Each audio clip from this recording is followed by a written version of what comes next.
Ta'ala yang telah dan masih memberikan kepada kita dengan nikmat iman dan nikmat Islam. Alhamdulillah, kita berhimpun di bulan Rajab. Nabi sallallahu alaihi wasallam mengajarkan kepada kita untuk berdoa, Allahumma barik li fi Rajab wa barik li fi Sya'ban wa ballighni Ramadan.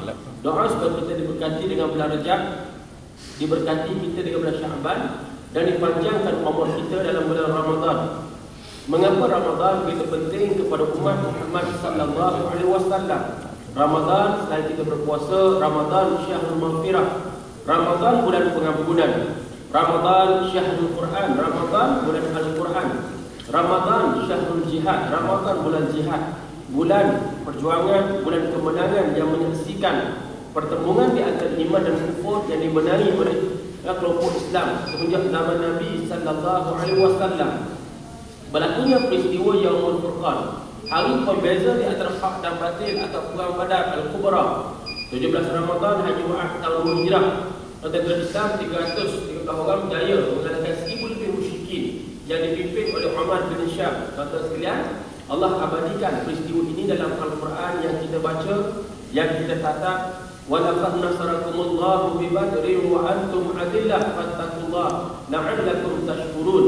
Dan sesungguhnya kami telah menolong kamu pada hari Badar, wa antum azillah, dan kamu dalam keadaan lemah. Fattaqullah, maka bertakwalah kamu kepada Allah. Mudah-mudahan kamu bersyukur. Ramadan menyaksikan sebagainya operasi perang Tabuk. Ramadan menyaksikan peristiwa besar Fathu Mekah, pembukaan kota Mekah pada tanggal 20 Ramadan tahun 8 Hijrah, apabila Nabi sallallahu alaihi wasallam bersama-sama dengan 10,000 orang tentera Islam berjaya melawan Mekah tanpa perang, tanpa tumpah darah.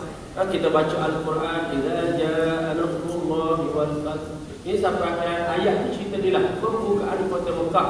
Berartinya Mekah sebagai pusat agama Wasani ataupun pusat sembah berhala atau sekalian. Ramadan menyaksikan perang Al-Jalud. Ramadan peristiwa penawaran bumi Palestin oleh Salahuddin Al-Ayyubi. Ramadan tuan-tuan sekalian, di zaman moden kita satu peristiwa yang cukup besar di bulan Ramadan atau perang Oktober 1973. Julung-julung kali Arab dilawan Israel boleh menang. Semenjak 1948 adalah kebah Palestin petaka ataupun bencana kepada Palestin. Inilah sejarah dia tuan-tuan sekalian. Arab boleh menang. Tahun 48 kalah 49, 67 lagi teruk tuan-tuan. Tahun 73 ketika Anwar Sadat, Presiden ketiga Republik Rakyat Mesir tuan sekalian, negara Mesir bahkan sosialis Arabism, bila saja mati Jamal Abdel Nasir tahun 1970, naik Anwar Sadat. Tuan-tuan sekalian, kebangkitan Islam sedang berlangsung kepada anak-anak muda di kampus-kampus universiti. Akhirnya merabak di luar kampus. Salah satu keadaan mencari untuk macam mana nak menguasai dokongan dan sokongan anak muda. Anwar Sadat pemerintah, tuan-tuan sekalian, dibuat antaranya dibebaskan berapa ramai tokoh-tokoh ikhwan daripada penjara, ulama-ulama daripada penjara, ribuan tokoh ikhwan daripada penjara, dan diminta ulama ini berhimpun, termasuk Dr. Abdul Halim Mahmud, untuk menentukan masa paling baik untuk dilancarkan perang untuk ambil balik Sinai yang Mesir hilang tahun 1967, ditawan atau dijaga oleh Israel. Maka ulama cadang Ramadan syahrul jihad. Maka berlakulah pertemuan bulan Ramadan. Dia siang puasa, baca Al-Quran, malam pula qiyam, dekat diri kepada Allah, duduk pandang tujuh, minum terselan, minum mabuk-mabuk, dengar lagu Umi Kalsum, gelik-gelik sikit tuan-tuan, happening lalak kita silah. Akhirnya baru dia menang. Mana betul lah Ramadan bulan yang mencatatkan kemenangan demi kemenangan kepada orang-orang yang beriman. Sebab itu kita berdoa supaya kita dipanjangkan umur dalam bulan Ramadan. Baik, Rajab kalau sekalian syarat dengan peristiwa besar di zaman Nabi sallallahu alaihi wasallam. Rajab kalau sekalian sinonim kan kepada kita orang Islam sambung memperingati peristiwa Isra wal Mi'raj. Kalau sekalian Isra, perjalanan daripada Masjid Haram di Mekah ke Masjid Aqsa di Palestin. Mi'raj daripada Palestin bumi Isra ke Sidratul Muntaha. Kalau sekalian, peristiwa ini muslimin dan muslimat walaupun tak disambut dalam bentuk seremonial, dalam bentuk perayaan di zaman Nabi sallallahu alaihi wasallam, tidak ada event tertentu dibuat untuk sambung, untuk berhimpun, untuk memperingati peristiwa ini tuan-tuan sekalian. Sebab itulah ada sedikit khilaf dari sudut tarikh dan masa bila berlaku tuan-tuan sekalian. Ada ulama kata 27 Rabiul Awal, 18 bulan sebelum hijrah Mekah ke Madinah. Yang rajih paling kuat kata bulan Rejab lah, bulan kita sekarang tuan-tuan sekalian. Kita tak perlu berbalas tentang tarikh sebab maka peristiwa ini memang berlaku sebagaimana kita baca surah Isra tuan-tuan sekalian. Baik. Jadi muslimin dan muslimat sekalian, kalau kita lihat dari sejarahnya, Sultan Salahuddin Al-Ayyubi daripada kerajaan Ayyubiyah yang menggunakan sambutan memperingati peristiwa Isra. Tuan-tuan kalau suka berjalan, tuan-tuan akan jumpa di Mesir, juga di sekitar Jordan tuan sekalian, juga di Syria, legasi kepada zaman Ayyubiyah tuan sekalian. Ada kota-kota mereka, pada Salahuddin tuan sekalian. Mana kerajaan yang kita belajar ni memang wujud dalam dunia tuan sekalian. Salahuddin Al-Ayyubi dinaik takhta dalam keadaan bumi Isra yang di Palestin dijajah oleh kuasa Kristian. Sebab bumi Isra Palestin ni tuan-tuan sekalian menjadi rebutan kepada 3 agama samawi. Sama langit agama yang ada kitab Islam, Yahudi, Kristian tuan sekalian. Kristian dakwa tempat suci mereka, Yahudi mendakwa tempat suci mereka. Ada Haikal Sulaiman, ada Solomon Temple tuan sekalian. Kita sudah tentulah bumi Isra yang di Palestin, bumi suci kita. Banyak kali tuan-tuan buat program tentang Palestin, kiblat utama kita, sembahyang kita ada wajah ke Palestin, bumi Isra. Sampailah pada Syaban tahun 2 Hijrah berlaku peralihan kiblat sembahyang orang Islam, orang beriman kepada sekalian. Baik. Mula kita harga ke arah Kaabah di Mekah kepada sekalian.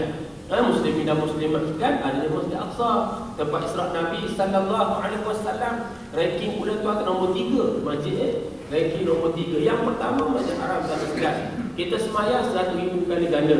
1,000 kali ganda. Tuan-tuan sekalian besar pada solat ni Masjid Haram kepada sekalian. Yang kedua Masjid Nabawi 1,000 kali ganda.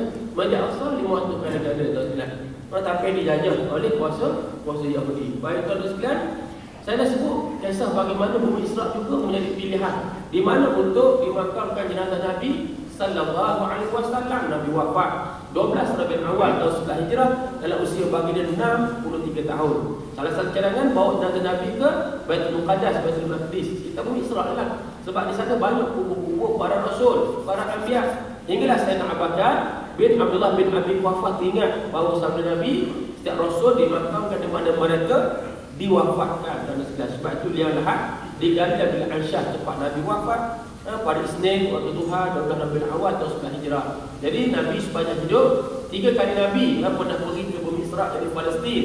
Kemuncak dia tahun 9 peristiwa Isra wal Mi'raj tahun 9. Mengapa 18 bulan? Persoalannya mengapa 18 bulan sebelum berlaku hijrah Mekah ke Madinah?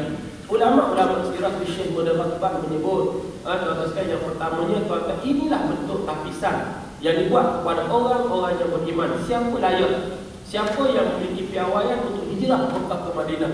Nak hijrah ni tuan-tuan bukan benda mudah tuan-tuan. Nak meninggalkan kampung halaman ni bukan mudah tuan-tuan sekalian. Tengok buat berjuang. Kita Kolombo di Selangor, orang Sabi, Lembah Kelang, kita Kelang pergi di kampung macam mana tuan-tuan?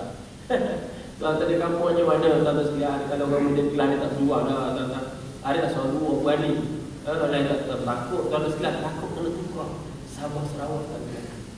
Takut tuan-tuan sekalian. Tak kata lain. Anak budak saya boleh takut tuan-tuan sekalian. Takut, ambil gambar takut. Jangan upload Facebook kan. Takut tuan-tuan jangan. Cikgu-cikgu menjawab awak takut di kampung. Jangan cikgu menjawab awak. Tuan-tuan sekalian. Kok tahu ini tahu takut. Takut tentukan siapa juga tuan-tuan sekalian. Takut berjuang. Nak berjuang muslimin dan muslimat. Tengok. Peristiwa ini ada kaitan dengan piawaian perjuangan. Nak tapis dulu tuan-tuan. Siapa layak? Yang pertama melepasi kecintaan kepada harta benda. Kecintaan kepada harta benda tuan-tuan. Kaya-kaya yang berniaga tuan-tuan. Suhaib Ar-Rumi. Suhaib Ar-Rumi ni asal Rom. Datang ke Mekah berniaga kaya-kaya tuan-tuan. Ada Mekah ni tuan-tuan. Berniaga apa tuan-tuan? Tuan-tuan biasa ke Mekah. Tuan-tuan lihat dah Ramadan 4 juta orang. Musim haji 4.1, 4.2. Ramai orang. Berniaga apa tuan-tuan? Tak sempat tawar menawar dah orang beli je tuan-tuan. Beli. Ibu-ibu muslimat suka shopping. Lepas sembahyang, tuan-tuan sekalian, keluar masjid, kita kedai tu. Dia nak beli untuk mak saudara, untuk pok saudara, sepupu, sepapak, sepadan dan sebagainya. Allahu Akbar. Beli apa ni? Beli tilam, toto. Atau made in Thailand, tuan-tuan. Beli bukan kuku, boleh tuan-tuan. Tapi di buka ni, kalau orang sibuk ni orang beli, sibuk beli tuan-tuan. Jadi Mekah ni kaya, saya orang meniaga. Nak hijrah, nak keluar daripada Mekah, tu kan roblok dah. Macam laka kamu Suhaib, kamu datang ke tempat kami gelandangan, dan kamu nak bawa harta benda kamu. Kita tinggal semua harta benda. Tinggal tuan-tuan Suhaib Ar-Rumi sama dengan Abdul Rahman bin Auf tuan-tuan sekalian. Sama juga selai sepinggang tuan-tuan sekalian. Nak beritahu tuan-tuan tak payah pengorbanan untuk melepasi kecintaan kepada harta benda. Yang kedua, ujian melepasi kecintaan kepada kaum keluarga. Tinggal kaum keluarga wahai tuan-tuan sekalian. Saya nak bakar kisahnya anak Abdul Rahman. Tengoklah macam mana kisah tuan-tuan. Kes Abu Salamah dengan Ummu Salamah. Abu Salamah nak keluar bawa anak, bawa isteri Ummu Salamah. Kena roblok juga tuan-tuan, tak dibenarkan bawa Ummu Salamah. Maka tuan-tuan tinggallah Ummu Salamah di Mekah. Dikurung, apalah menangis Ummu Salamah. Kering tubuh dia tuan-tuan, menangis. Mana mungkin seorang perempuan dipisah dengan suami dengan begitu tuan-tuan. Menangis dia muslim dan muslimat. Hingga akhirnya dilepaskanlah pergi. Akhir lepas pergi, keluarga dia lepas. Hidup sama Abu Salamah. Abu Salamah tak lama hidup. Pada 3 Syawal, 7 Syawal tuan-tuan sekalian, 7 Syawal tahun 3 Hijrah diukur sebagai syuhada di medan pertempuran Uhud tuan-tuan sekalian. Ummu Salamah jadi pada syuhada tuan-tuan sekalian. Janda, tua, anak pula ramai. Lepas habis iddah dia, Nabi kahwin dengan Ummu Salamah. Kalau bentuk dan corak perkahwinan Nabi sallallahu alaihi wasallam. Kita 2 hari dah tuan-tuan demam cakap poligami tuan-tuan. Benar si bidang muslimat dah. Pernah semua cerita. Apa tengok gambar ustaz, tengok